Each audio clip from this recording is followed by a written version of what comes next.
Go ahead and get started, but I think we're going to have some more people kind of trickle in. So welcome to our spring faculty forum. It looks like a great turnout, and we're really, really glad that you all took time today to join us. I first just kind of wanted to start by introducing the Civil team. I know for many of you already know us, but I just see some faces today, and so I thought it might be helpful just to kind of reintroduce them. We've also had some title changes within our department. So if I have not met you yet,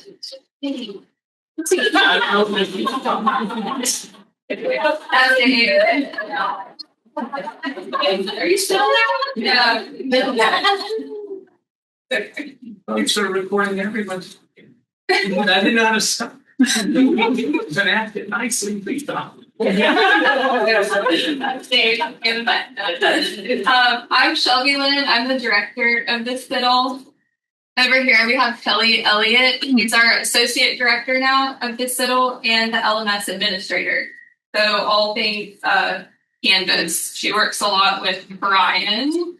There's Brian Micah. Instructional technologist, again, Canvas. Probably answers most of our Canvas tickets and phone calls and all the questions that go along with that.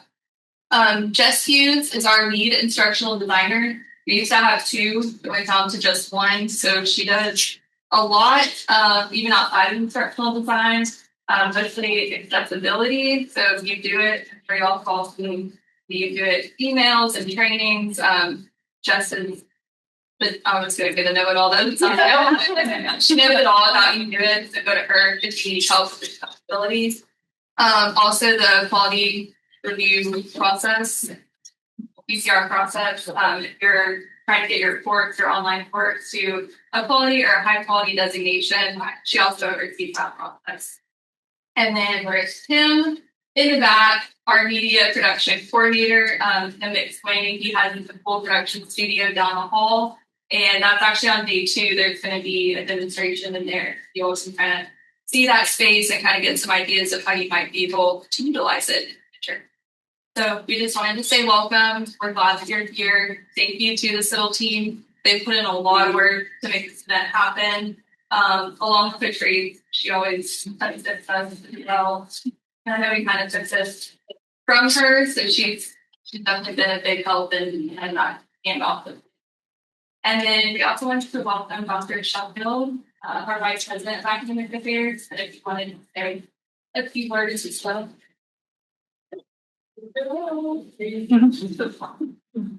What's everyone? I'm okay. There's a new baby for you to play with.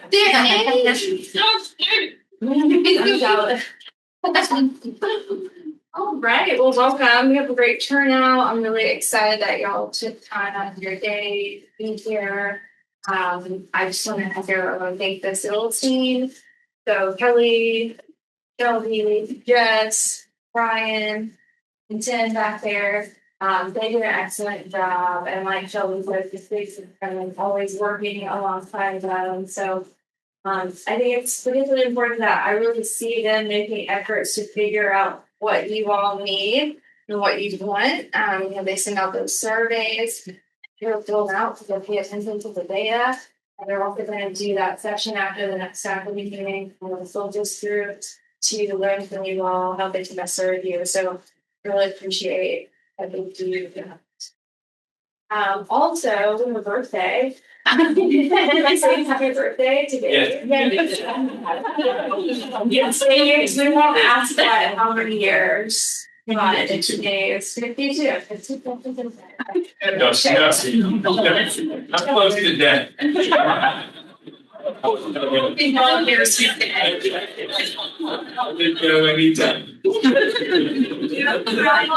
then we'll say you. Like men. All right. Happy birthday to you. Happy birthday to you. Happy birthday, dear Jane. Happy birthday to you.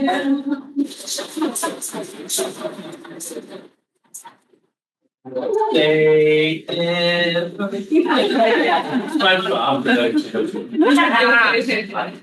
Yeah, I think you all need to get your sessions, but I did take a couple of notes. So I thought it'd be a good little introduction for us, see if you can relate to any of this. So thinking back to when I was teaching full time, and I made a list of what I loved the least about teaching, not what I hate, because I don't think anything about teaching.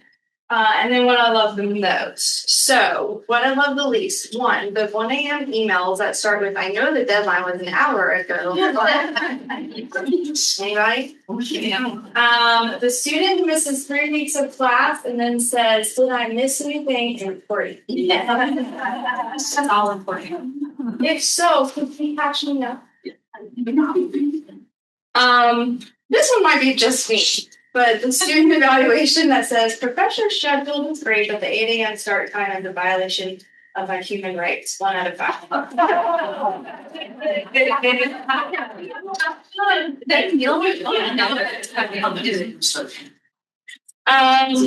It's the fact that, and this happened to not 6 times, I may be exaggerating there, but the fact that according to prior attendance records, there were students who had approximately 6 grandmothers, all who felt ill, and everything exact same.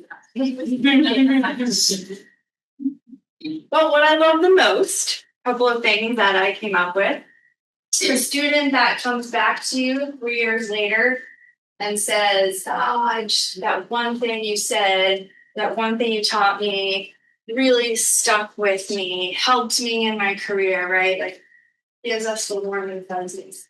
The raw energy of the classroom when things are just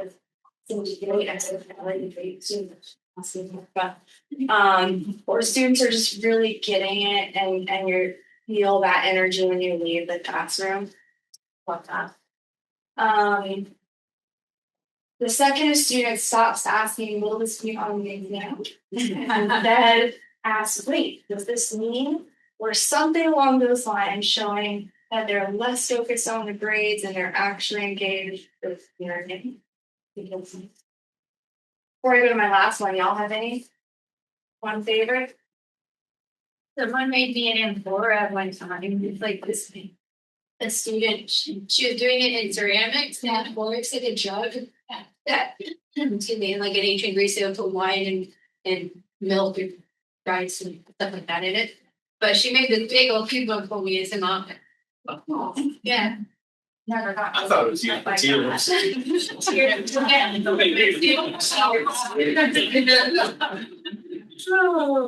the last one, when a student mentions how something they learned in your class helped them understand something completely different, like a completely different subject, right? You got them thinking differently about some parts of the world, right? And so that's where I wanted to kind of pull things together and think about today as being an opportunity for you all to think about cross disciplines, do a little stealing from others on ideas and think about how you can use what they're doing in their classroom in your classrooms. I think teaching can sometimes feel like a little bit lonely or feel like you're a little bit siloed from others. Some of y'all that do the co-teaching, maybe not so much, but when I'm grading, I am in the room by myself or in the room with that student who has a complaint.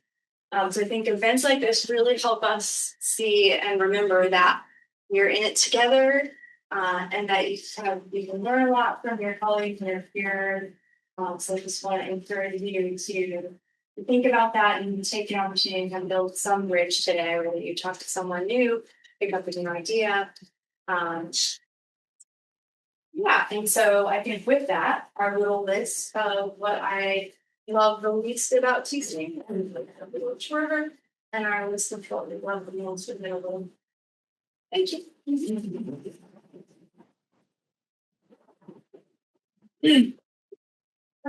So before we get into our presentations, I kind of wanted to just highlight your folder here.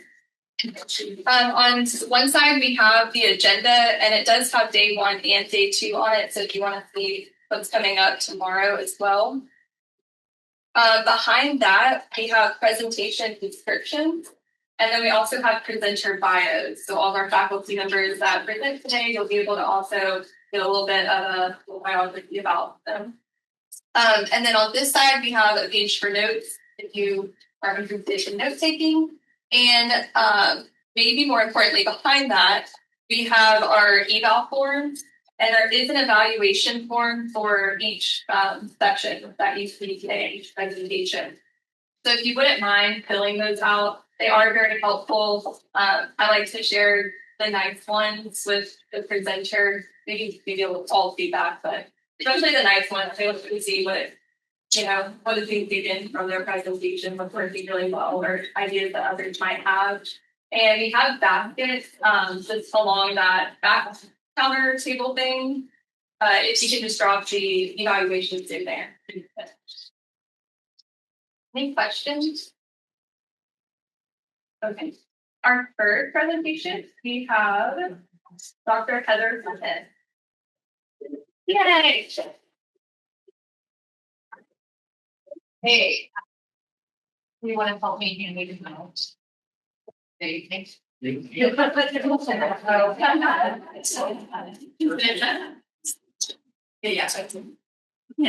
so what is being passed around right now is an assignment for you. So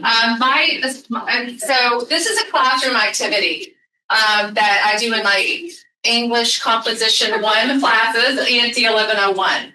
And I started it just last semester, and I thought about presenting it at the time because I was actually standing in this room and presenting it, and the students really seemed to enjoy it. And then I heard a group outside talking, a group of students that were not even in my class, and they asked me if they could come in because it looked like fun. So they came in and they participated in the assignment.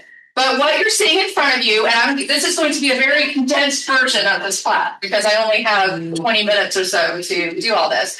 But you have 4 minutes to work on this assignment. And what it is it's an excerpt from Beowulf. We got an excerpt from Chaucer's Canterbury Tales. We've got an excerpt from Hamlet, Shakespeare's Hamlet. And then we have some modern day slang. And I'm giving you 4 minutes to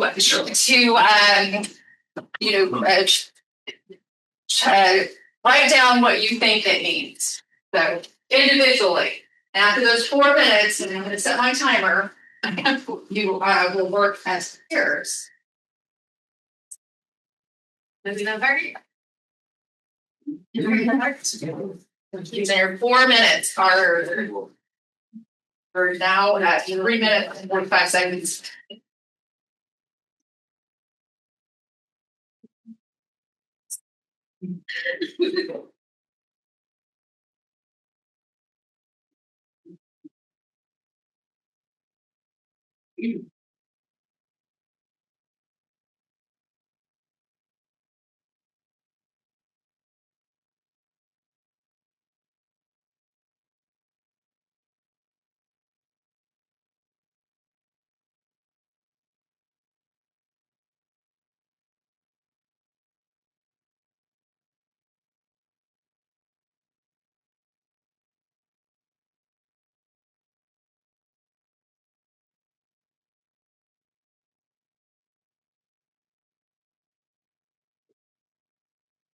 So you stand right there. Yeah. I stand right there all the time. No, you're not. Just want to go past this. Yeah.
1 minute.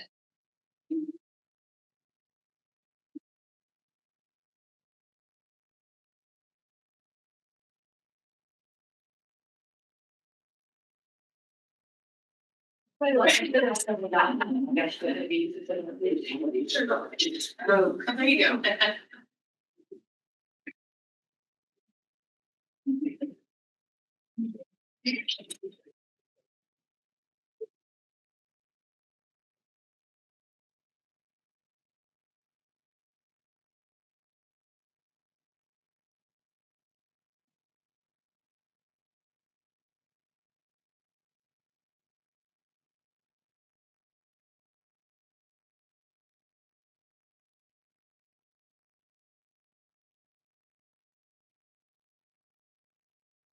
That's 4 minutes.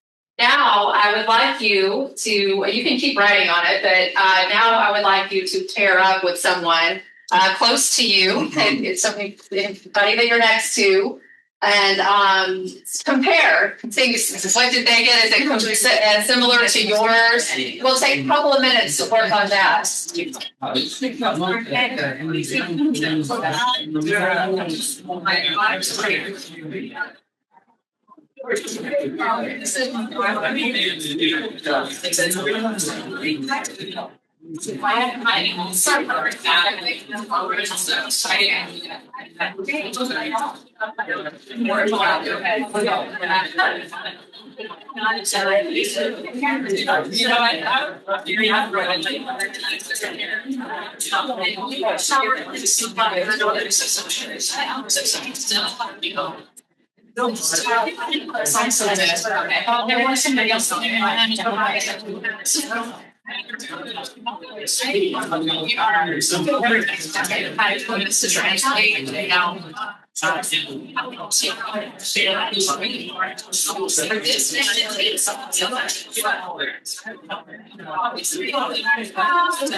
So,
just a very quick overview of the what I talk about with my students is just a little brief history of the English language. And a lot of students don't like Shakespeare because they say it's Old English. But Shakespeare is not Old English. Shakespeare is actually early modern English.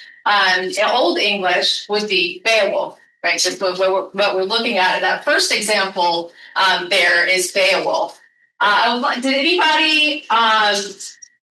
Did anybody know what it means? Does anybody want to take a stab at it? I know mine is not. Ingrid? So I only got one word. That's the intellect. Is that like the vocals or like the end of the phone? I will give you the translation here.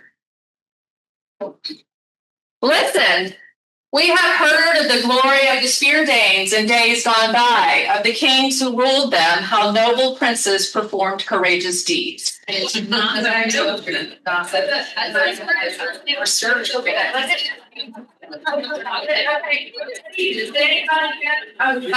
words in that? Listen,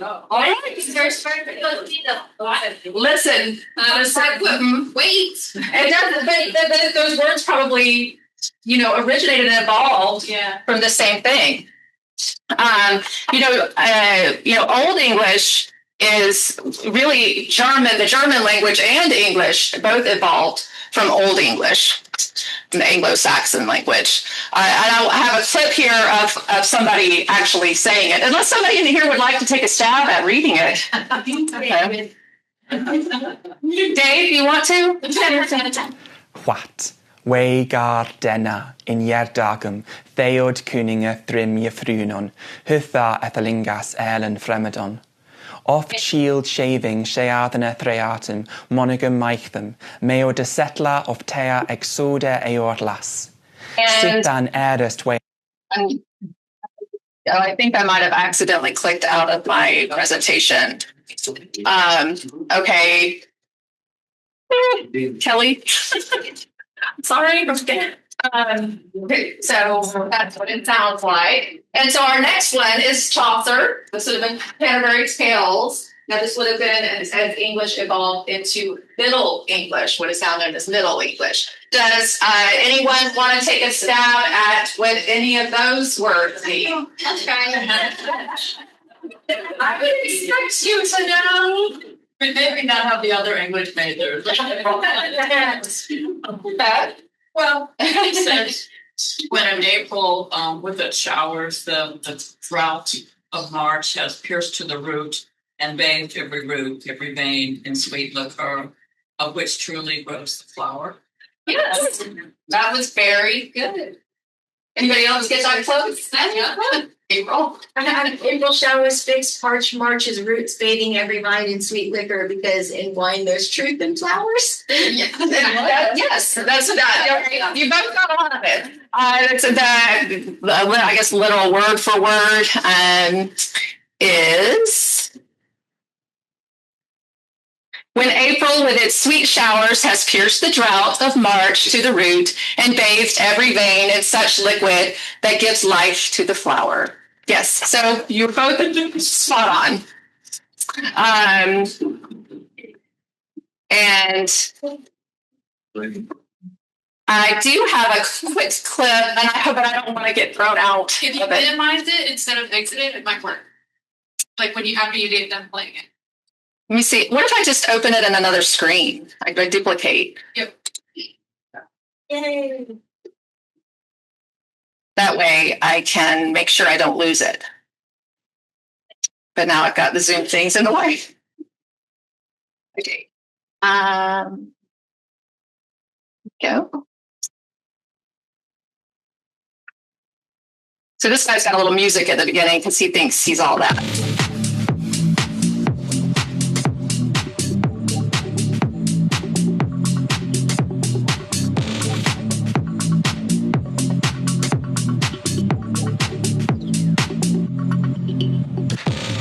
One that April with his surest sota, the drought of March hath pierced to the rota, and bathed every vine in sweet liquor, of which thereto engendered is the floor.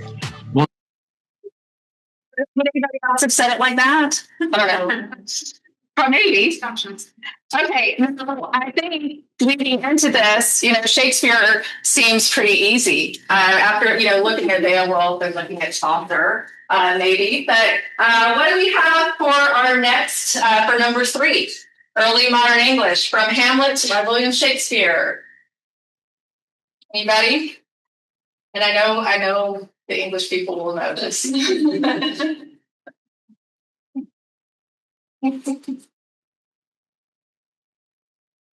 I'll do it. Oh, go ahead. Yes. Okay. To be or not to be, the question whether it is noble to suffer in the mind, to suffer the slings and arrows of bad luck, or fight my troubles and mind suffering. Yes. Very good. What about the rest? Anybody else? English people? You've taught this before. Let's go. I'll remind that. Okay. Yeah. To live or die, I just kind of paraphrase. To live or die is the question. Whether it's best to suffer the bad things in life or kill oneself to be free of trouble, to oppose trouble and end it all. Yes. And that is what Hamlet was really ultimately talking about. And this when we've all heard the to be or not to be, but Shakespeare was Hamlet was ultimately contemplating suicide, right? At this point in the play. So that is what this excerpt from Hamlet is about.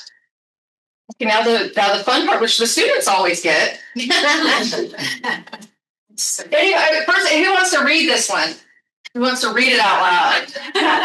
Patrice? It's my favorite. I started with it.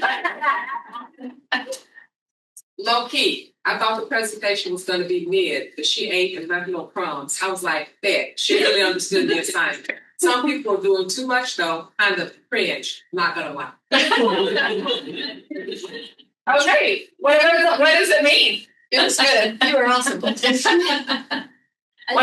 But it would go ahead, Annie. Yeah, I'll do mine. Okay. Deep down, I thought the presentation would be mediocre, but she explained it clearly and answered all the questions. People were being rowdy, kind of rude, to be honest. Very good. Very good. I'll give you the. I had an AI translate it for me. I initially thought the presentation would be average, but she performed extremely well. I agree that she clearly exceeded expectations. However, some others overdid their presentations, which felt awkward, embarrassing. Anyway, that is kind of a brief overview of a lesson that I give in class on the history and the origins of English. Now, it leads into another assignment that I work on in class where they break down the etymology of a word. And it's usually a word that has something to do with their final research paper that they're going to be working on in the end. So this happens about midway through the semester.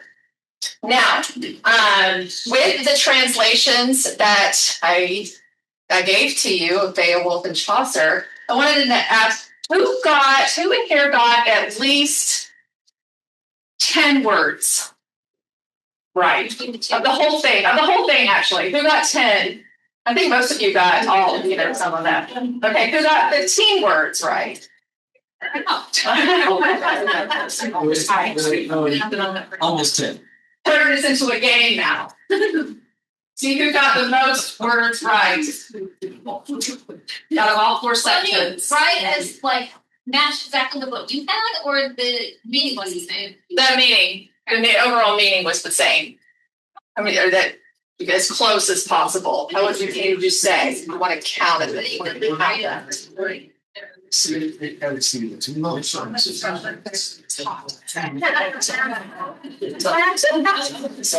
That's funny.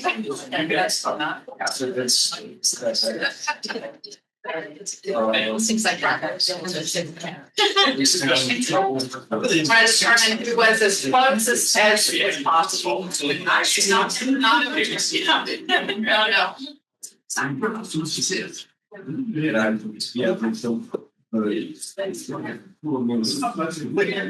got at least, at least 15, at least 20.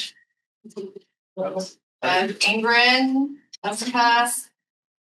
Okay, I know Jessica and Deb already have coffee. So you get a copy of the President's Diary.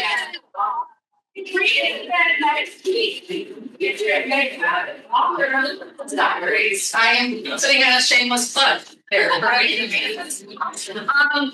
So I wanted to take this whole lesson back to when Patrice and I used to do the QEP. And we focused on active and engaged learning and ways to kind of bring it into the classroom. So when I'm doing this in class, of course, it starts as one of the active and engaged strategies, which was a hands-on activity with the worksheets. And then it moves into big pair share. And then when I'm in class, I do a group. They do also work on it in groups too. So it turns into a group project. And then a visual demonstration, structured listening. I was trying to think of an assignment that would incorporate as many of the active and engaged strategies as possible. But with y'all, I added on the gaming by trying to figure out who won. So any questions?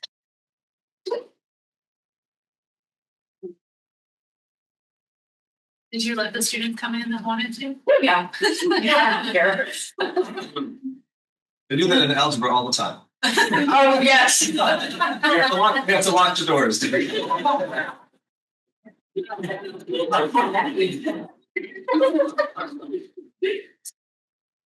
All right, well, thank you.